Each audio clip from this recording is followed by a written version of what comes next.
Hi there, welcome back. Here we are again, and this time we're facing the paperwork. There is no project without paperwork, and in fact this time I'm quite happy that I've got the paperwork. Thanks to a couple of the viewers, I managed to get the actual service manual for the 2100. Now, if you recall, I said earlier that I was working from the manual of 2000. And they said that the RF section is identical. Well, not quite. Now, what I decided to do is, besides the digital version, I actually decided to print it out because there are quite a few instructions here, and some of them aren't that complete. So you've got to look at the circuit to see what it is you're doing. Again, this is all in German, but I'm getting by okay with help from Google Translate. It's actually not too bad. And also, once you've done a few of these, you start understanding the language, or at least the terms, so you can almost sort of know what to expect. And I started translating this, and one of the first things they actually deal with is setting up the quiescent current. I mean, they tell you how to remove the radio, the chassis from the cabinet. And then they start with things like setting the quiescent current, in other words, the idle current of the amplifier section. And it's actually pretty simple. It's all very well described here, and I will probably make this translation available. I might do the same as I did with, which one was it? Can't remember. One of the ones that I did a translation for with your help, and I put it on Hi-Fi Engine. I might do the same with this one. Now, the idle current is adjusted with a little trimmer pot in there, which you might be able to see. It's accessible from the front here. And the way you do that is you actually desolder a bridge they have on here. I'm not even sure you can see that, but that there, if you can see that, there's actually a bridge on that track over there. And that was filled with solder. They ask you to desolder that, and I cleaned it up. And then I need to put a milliammeter between the one side of that bridge and the other side of the bridge. So obviously I'm going to connect it to, say, that pin there. And I'll find another pin that's convenient, and I think it's one down here. And that'll be my milliamp reading. And then they tell you to switch it on with the 9-volt DC. And because I'm not sure how accurate the transformers inside are, I've actually connected my bench supply to the battery connector here. So that's the negative and positive of the battery. I then obviously select battery here. And I actually can set then very accurately 9 volts. I'll put a 150 milliamp current limit just in case we have a problem. They also tell us to set it on medium wave, and the volume down, and with a 4 ohm speaker. Now, my speaker over there is not 4 ohms, so I'm going to set it to the dummy load where I can adjust it to 4 ohms. Let's see what we have.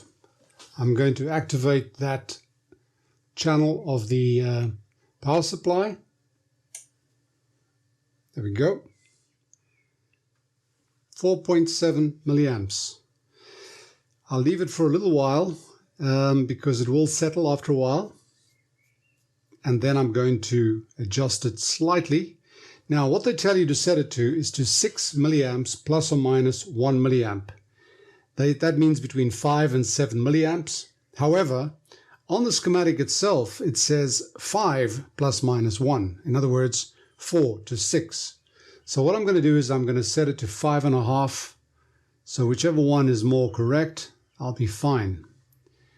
I'll just let that settle for a while, and then we'll try it out.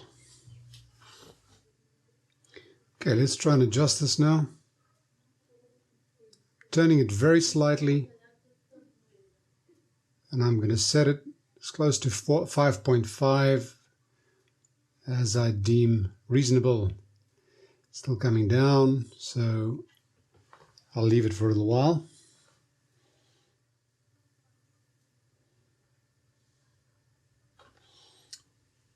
Tweak it up a bit more.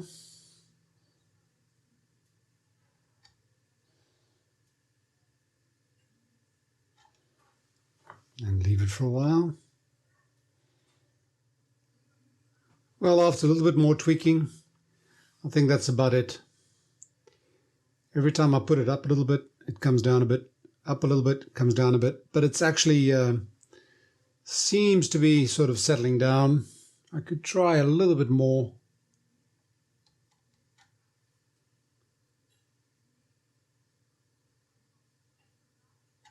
That'll probably come down to about 5.5. That, my friends, is close enough. That is the idle current. And now what I need to do is I need to replace that little tag over there, the bridge. I need to solder it so that I can remove this and everything is set. Okay, good. That one's done. Next, on point 2 there, they tell us to set potentiometer 557 and adjust it so that the voltage drop across resistor 558, which is a 680 ohm resistor, is 1.4 volts. Now that isn't a completely separate part of the board. In fact, it's here on the IF board, and from the schematic, I know it's that part over there, and the resistor is that one over there. In fact, it says quite clearly 1.4 volts drop. And the only challenge is finding this thing on the board because this thing is backwards, but we'll get there.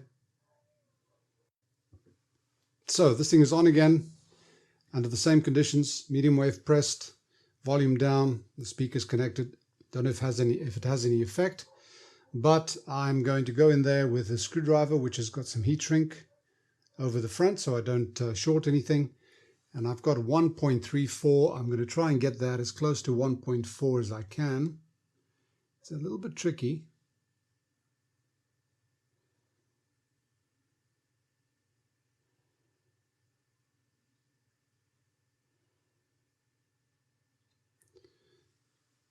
That is damn close.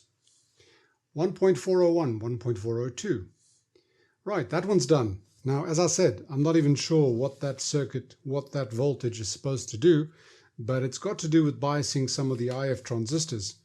It's in fact controlling the emitter current of transistor 18, and we'd have to go look at the schematic to figure out what that is. Not that interested in it, but let's see what else they suggest we do here.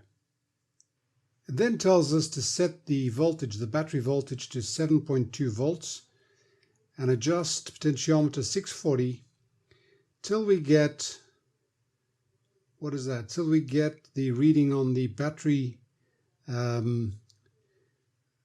indicator at the limit. Now 640 is actually the second pot over here on the output board, but I've got 7.2 volts over there, and when I press the battery, can check here, it's right on that limit on the middle one. So this thing seems fine. I don't think I need to adjust it at all. Good. Next one. Then they tell us to set what I believe is the charging voltage. That's over there. That is the charging voltage for the rechargeable batteries that you can put in here. Now, obviously, I'm not going to use rechargeable batteries, so I'm not going to worry about that. But what I do understand here is that when you switch off the radio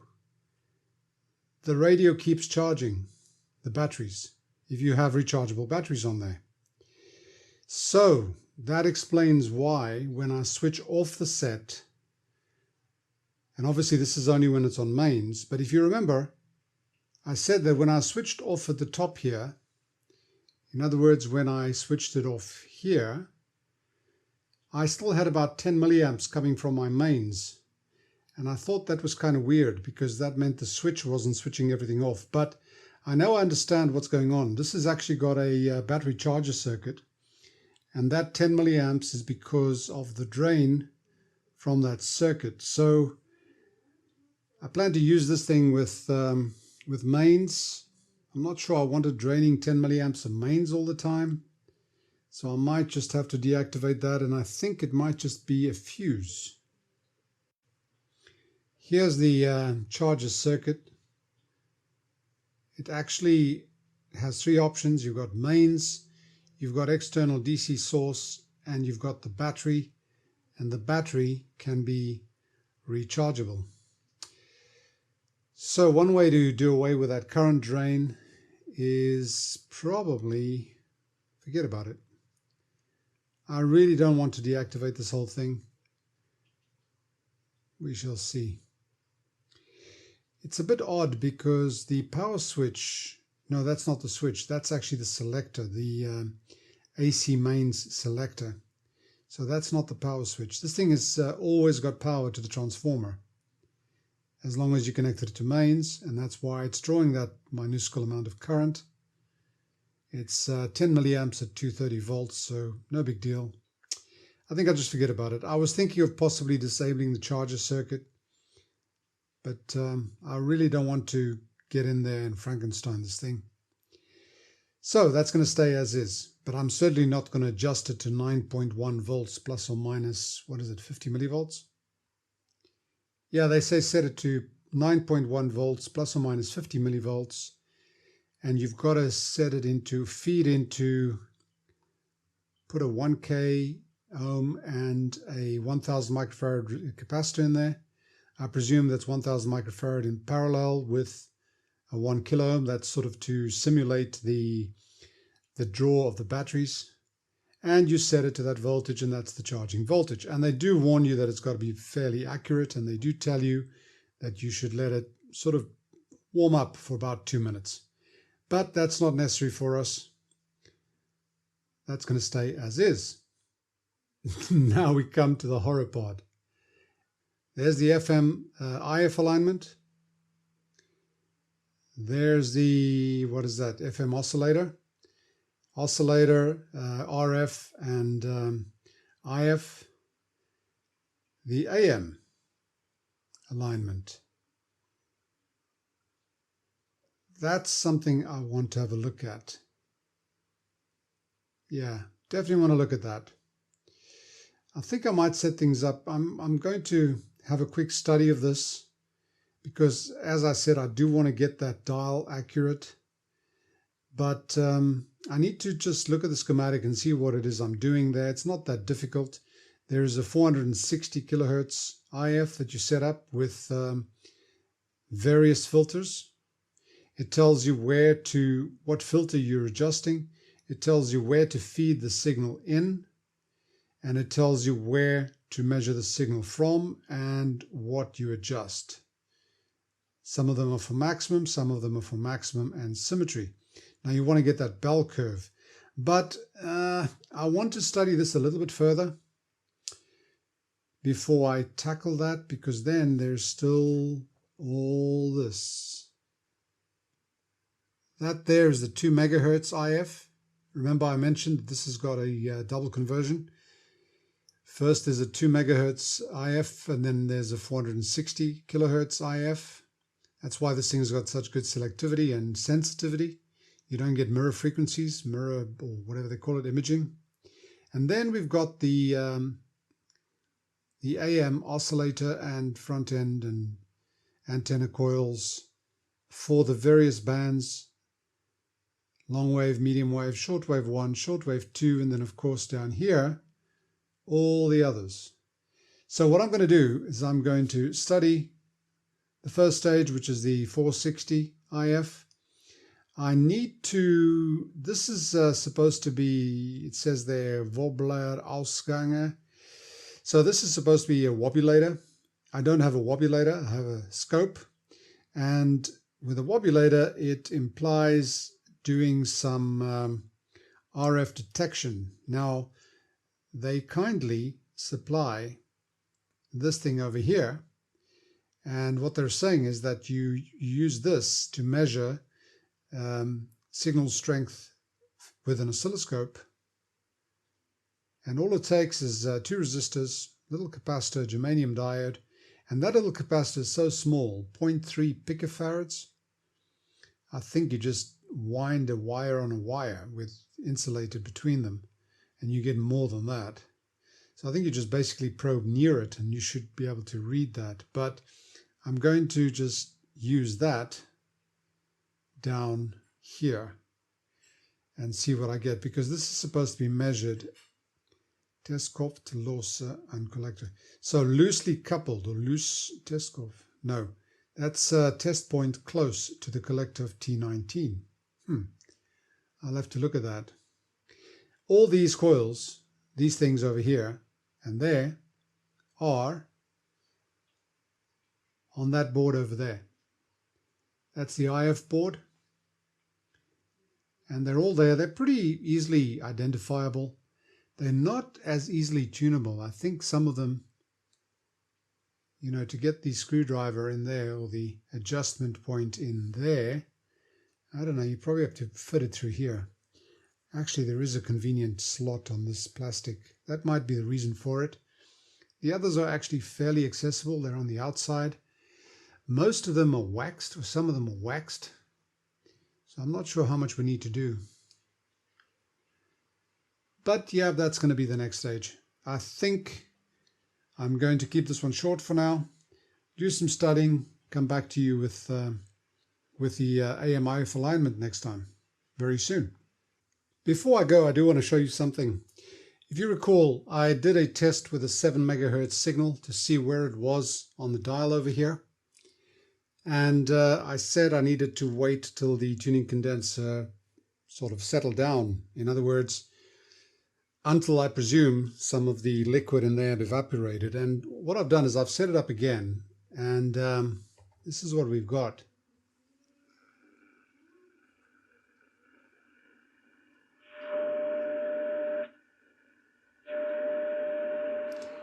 There it is.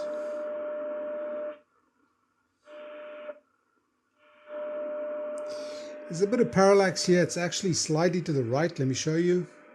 If we look at it straight on, this is what I'm seeing. It's slightly, there would be 7. This is where it is. If I put it onto the band spread and I move here to where I expect it to be on 7 at the top,